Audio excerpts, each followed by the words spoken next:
And now, our feature presentation.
It's past 2 o'clock here on the East Coast of Northeast Ohio, so technically happy Thanksgiving to all of you. So there will not be a Thanksgiving video this year, so in place of that, and where we all, besides, this, double, Spurs, game review feature, we're going over the previous game, which is technically 2 nights ago, and this game that just passed by technically yesterday.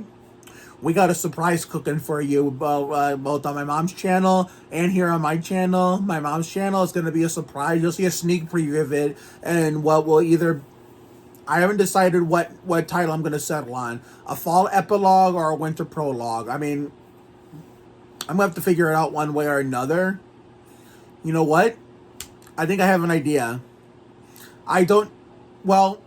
My mom and I are working on this project that you're going to be seeing the full version of on her channel come Sunday. So what I think I might do is upload my point of view, where you'll see bits and pieces of the project in the middle of my little, vlog, where we're wrapping up season 4 Adventures in Autumn and ringing in season 4 Winter Wonderland. But the Friendsgiving is a go Saturday. I told my mom about it. So the Raptor Gaming 129 hockey game will have to wait until middle of winter, when it's more fitting and more appropriate. It makes more sense. And looking highly unlikely will be with Cassidy, and reuniting with her on Friday. So I'm sure me, her, and Brianna will plan something soon to where I could reunite with Cassidy and finally meet her sister Brianna, who cusses just as much as the both of us do. So we were close when we worked together in the same environment.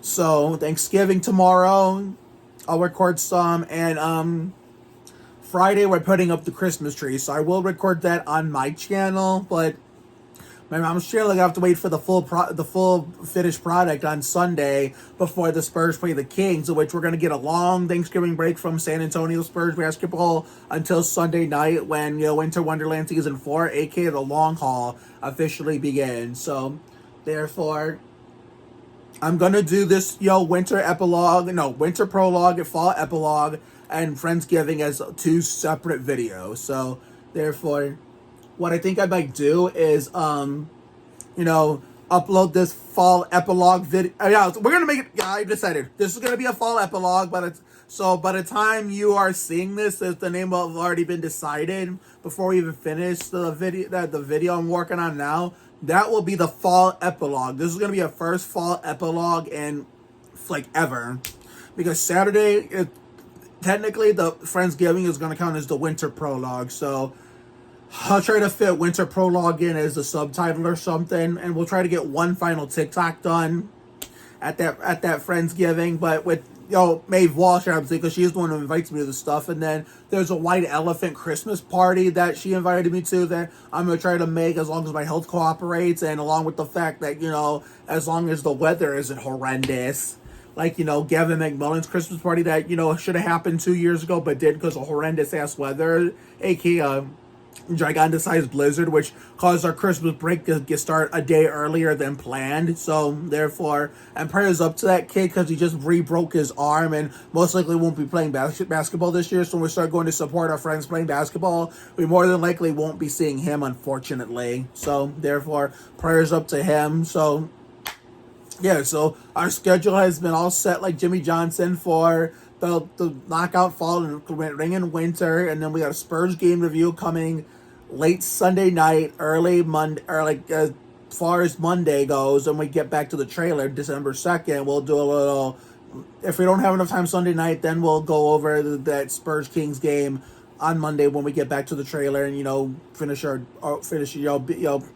day at work with Emily. Okay, so now the elephant in the room. We're gonna do a little bit. I'm gonna try to make this short and sweet. So basically, the only way to describe that, Spurs Jazz NBA Cup game, which, saw Danny Green fill in as a guest analyst for Sean Elliott, it was the Victor Wembanyama show. That's pretty much all you can say about that. So now we move on to the next game. Shout out to Wemby for shooting all those threes and playing a season. I think it's a career high too. I could be mistaken, but as far as I know, it's a season high in minutes, and he knocked down all those threes and got a 30-plus piece. So bravo to him. So now we move on to the game that did not have NBA Cup implications, thankfully, but it was basically what's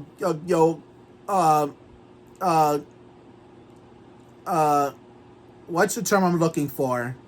Think, Mark, think. It was a much, greater version than the NBA Cup game because that one went down to the wire at least. This one was not even close, unfortunately. We got off to a 9-2 start. The Lakers, Dalton Connect is pretty damn good. He's still going to be fighting for that Rookie of the Year honors with Castle. I will say that it's going to come down between those two, in my opinion. That's probably going to be my prediction for Rookie of the Year. That it's going to be a 2-horse race between our man Castle and Dalton Connect. And, the Lakers, they made sure they kept their foot down on us no matter how hard we try to come back into the game. Because after all, we've been the comeback kings of this 2024-25 season that is still relatively young, considering, dating back to the 2014 championship season and Duncan's, final 2 seasons, and even the first couple years without Duncan, we were known for having a great first half and then shitting it up in the third quarter, which I call the third quarter blues. So therefore, it looks like we're finally turning the tide like Ricky Craven with these third quarter blues, putting that shit away and making sure we play better in the third quarter than we have all these years gone by. Even this 5-year drought, we've missed the playoffs, and even the last of our good years with the last 2 years of Duncan, the first 2 years without Duncan, which included the first year without Manu, which also was the last year that Parker was in the league, but the only season that Parker was away from the team, which should have never happened. That should have been Parker's legit last run in San Antonio with us, but we all know how that went down. And then, of course, that 5-year drought that started with, first year that Tony Parker wasn't playing on the court as a player. We always played good in the first half, but then we shit it up in the third quarter with the third quarter blues, but it looks like we're finally turning the tide like Ricky Craven and, putting the third quarter blues shit to rest. So, therefore, whenever we play good from the first half, we stand on the gas. And, I think the last time we had a third quarter blues moment was the season opener against the Mavericks in Dallas. So, therefore, when we played good in the first half, but then, shut it up in the third quarter. I think ever since then, we finally have been making progress, making sure we have better third quarters, whether, we build on a big lead, we stay involved in a close game where the opposing team has a semi-huge lead. We, hang around, or if we're down by a good amount of margin, then we find a way to, claw our way back into it, whether we finish the comeback or not. And tonight, that was the case. We tried to finish the comeback, we got as close as within 7-6, 5-4, I think, but that was it. Because anytime we smelled a chance at coming back and getting ourselves back in the contest, the Lakers found a way to respond and, keep their foot on the gas and, make sure they kept us at bay to the point where they prevented us from getting over the hump. I mean, sometimes, no matter how, because our 4-game winning streak has ended. Lakers lost 3 straight, and that losing streak came to an end. So, like Jacob Toby said on the Spurs broadcast, something had to give. Somebody had to end their losing streak. Somebody had to end their winning streak, or if it was going to come to that, somebody was going to have to either that, or somebody was going to either, and the only other situation was one team was going to continue the winning streak, the other team continued the losing streak. Well, in this case, one team ended their losing streak, they were causing the other team to end their winning streak. Sometimes, even if you're playing a team that's had multiple losses in a row, it just happens to be the coincidental that that game they're expecting you to lose again, they come out to play against you where they didn't show up those previous, couple of games before they faced you, and unfortunately we fell victim of that. But that's just part of the game. Sometimes sometimes one team will come out to play, and in the return, sometimes it's just not your night to shine. And so Lakers came out to play, and it just wasn't our night to shine. Dalton played his ass off, and then there's LeBron, the 4-6 in the finals. I mean, can't wait till that clown retires. We'll not miss someone when that happens, and we'll be doing a Live in La Vida Loca dance when that day comes. And the NBA is going to be a lot more enjoyable when he and that bearded cheating McDouchebag Harden are finally gone. But anyway, rants and tangents aside, I mean, that whole team played great. I mean, LeBron did play great. He did. It's still fuck him, but he's played great. But Dalton played great. The rookie Dalton Connect played great. I mean, D'Angelo Russell was good too. I mean, kudos to the Lakers. I mean, I could care less about what happens to the Lakers from my personal feelings involved nowadays. It's not as bad as like it was when Shaq and Kobe were there. They always kick our asses in the postseason. Outside of the years we beat them in 99 and 03. But it's LeBron that I have the problem with more than the Lakers itself. I mean, considering, it's mainly most for 95% of it really isn't. Well, 95% of it is more his fans than him. I mean, 5% of it is him, but 95% of it is his dumbass fanboys, whether they're LeBron fanboys, Cavs fanboys that still hang on to what LeBron did for the city of Cleveland, or just a combination of both. I mean, obviously not all of his fans are like that, but unfortunately those, good LeBron fans don't override the majority. The majority of them are like fucking toxic dumbasses who act like he's the second coming of Jesus. I mean, he's great and everything, but you don't need to glaze all that hard. He's not not God by any means. Come on now.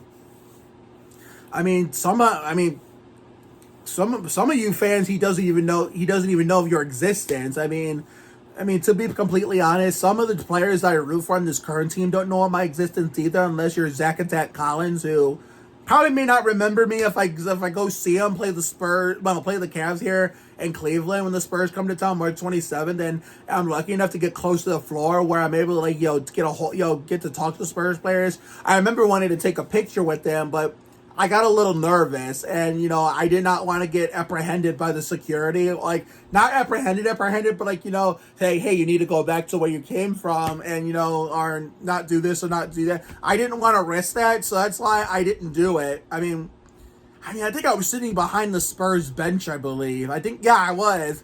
I could have asked them to come over to take a picture with me, but I was kind of scared to do that too. So, therefore, and I was just getting adjusted to him being one of my current favorite Spurs players on this modern team. Considering he had just came back from a serious injury he suffered in Portland at the time, and, took Shitbanks' job. I mean, going back to the Utah game for a second, the king of pissing it up took another L, so fuck Drew Eubanks and everything he stands for. I kind of dislike him more than I dislike LeBron at this point, or to be fair, I kind of fucking hate him on an equal basis. I mean, at least LeBron has the championships to back it up, even though we knock on him for his losing finals record. But Eubanks just flat out sucked in San Antonio. And now that he left, go to play other teams, he's balling. It's like, I fucking hate it here. I mean, DeJounte was good. but didn't go crazy, like turn into Prime Jordan when he was with us. Neither Derek White, Lonnie Walker the fourth. But as soon as a motherfucker leaves the Spurs to go play somewhere else, like Murray, White, Lonnie Walker the fourth, or much that kills me to say it, shitbanks, they turn into fucking Prime Jordan. It's like, I fucking hate it here. It's like, why can't you do that shit for us when you're in San Antonio? I mean, at least Murray, White, and Walker, for the most part, were pretty good. Not crazy good like they've been with their teams after San Antonio, but they were good. Eubanks just flat out was garbage. I mean, he played in Phoenix. He was balling there. Now that he's in Utah, where he's Patty's problem now, again, this is the second time Patty's had to deal with this dumbass, or his trash ass, I should say. But it's more of a Utah's problem more than Patty's problem, if we're being honest, because at least Patty, when he played on the Spurs with Eubanks, at least he could actually do stuff. Patty could do stuff compared to Eubanks and, Rudy Gay, Bryn Forbes, By the way, fuck that guy, because he's in fucking jail now. He's balling in prison. Or, what's the other guy's name? Oh my god, there was that other guy Bellinelli. Yeah, see... Mills could actually do stuff on these, Spurs team that, has not sniffed the playoffs since 2019-2020, the last 5 years. Well, this is our 6th year where it's make it or break it, it's put up or shut up when it comes to touching the playoffs again. But all those 5 years that went by where Patty had to deal with, where it was actually the one carrying the load on his back off the bench, at least he could actually do stuff. As much as we got frustrated with him from time to time, considering, he was nowhere near the 2014 level of Patty, or hell, he was not even FIBA Patty most of the time when he played for the Spurs. But when he did good compared to those scrubs that I mentioned that were like, hot dog shit compared to how Patty was playing. But you get the point. But oh my god, I lost my fucking train of thought. What? But yeah, sometimes it's just not your night to shine. It's just not your night to shine. It turns out it wasn't our night to shine because the Lakers played their asses off, and I gotta give credit to them. Anthony Davis was great too. No wonder why he's putting up MVP numbers, and why the Lakers, it seems like ever since those 2 times they did miss the playoffs, and 2019, where they completely missed it, where there was no LeBron in the playoffs, which was beautiful, by the way. And when 2021, when LeBron bitched about having a play-in, and then the Lakers got, was that 21 or 22? No, 2021 they qualified for the playoffs, but then I think they lost in the first round.